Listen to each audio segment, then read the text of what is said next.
नमस्कार मित्रों, आज की इस वीडियो में हम क्लास 11th केमिस्ट्री कक्षा 11 रसायन विज्ञान का दूसरा अध्याय परमाणु के संरचना के बारे में सीख पा रहे थे, जिसमें मित्रों आज के इस वीडियो में हम लोग जानेंगे विद्युत चुम्बकीय विकिरण की कणीय प्रकृति। आखिर में विद्युत चुम्बकीय विकिरण की मित्रों कणीय प्रकृति है क्या? ध्यान दीजिए, विद्युत चुम्बकीय विकिरण की तरंग प्रकृति के आधार पर व्यतिकरण तथा विवर्तन की व्याख्या तो की जा सकती है, परंतु प्रकाश, वैद्युत प्रभाव या कृष्णिका विकिरण या हाइड्रोजन परमाणु के रैखिक स्पेक्ट्रम की व्याख्या नहीं की जा सकती। अब दरअसल मित्रों इसका मतलब हम लोग समझते हैं।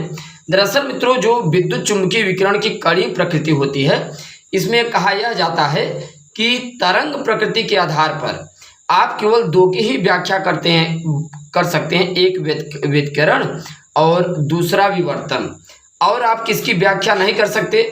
एक तो मित्रों आप प्रकाश वैद्युत प्रभाव, दूसरा कृष्णिका विकिरण, तीसरा आप हाइड्रोजन के रैखिक स्पेक्ट्रम की व्याख्या नहीं कर सकते। राइट, चलिए नेक्स्ट आगे देखिए मित्रों क्या कह रहा है। कह रहा है प्लांक के क्वांटा सिद्धांत। देखिए मित्रों प्लांक का क्वांटा सिद्धांत इसी वैद्युत चुम्बकीय विकिरण पर क्या क्या बातें बताई। अब ध्यान दीजिए इसके लिए। इसके अनुसार किसी वस्तु द्वारा ऊर्जा का उत्सर्जन या अवशोषण सतत न होकर असतत रूप से ऊर्जा के छोटे छोटे पैकेटों के रूप में होता है। इस चीज को मित्रों जरा आप समझिए।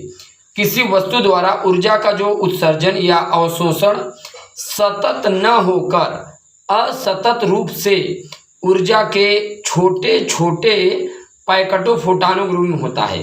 दरअसल मित्रों प्लांक एक वैज्ञानिक थे।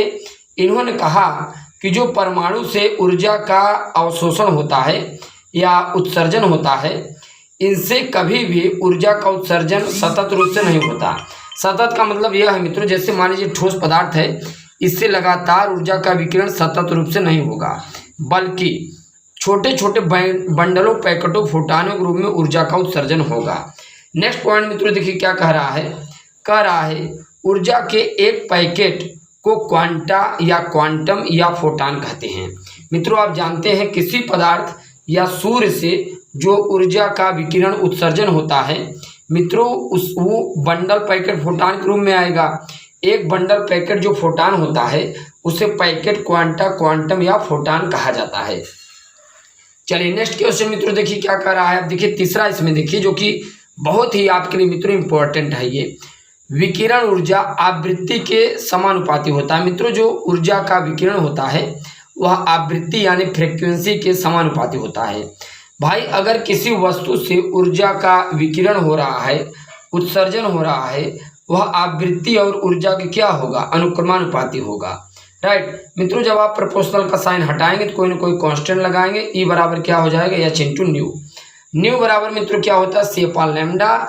एच इंटू सी अपान लैम्डा।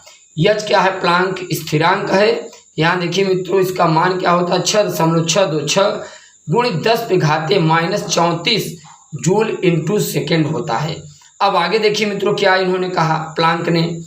अवशोषित या उत्सर्जित ऊर्जा का मान सूत्र से ज्ञात होता है। वो सूत्र क्या है मित्रों? ई बराबर एन एच इंटू न्यू। भाई अब आप सोच रहे होंगे एन क्या है? जहाँ एन मित्रों एक पूर्णांक संख्या होती है या इसे आप किसी परमाणु का सेल कोष भी मान सकते हैं। राइट, तो मित्रों अगर आप चैनल पर नए हैं चैनल को सब्सक्राइब कीजिएगा। और यहाँ पर एक चीज़ आप और ध्यान दीजिए, एन बराबर आप एन ले सकते हैं या एन नॉट ले सकते हैं। एन या एन नॉट मित्रों एक एवोगैड्रो नंबर होता है। राइट, तो एन के स्थान पे आप एन ए का मान रखेंगे तो ई बराबर N A H into nu. चलिए मित्रों नेक्स्ट वीडियो लेक्चर के साथ मुलाकात करते हैं। जय हिंद।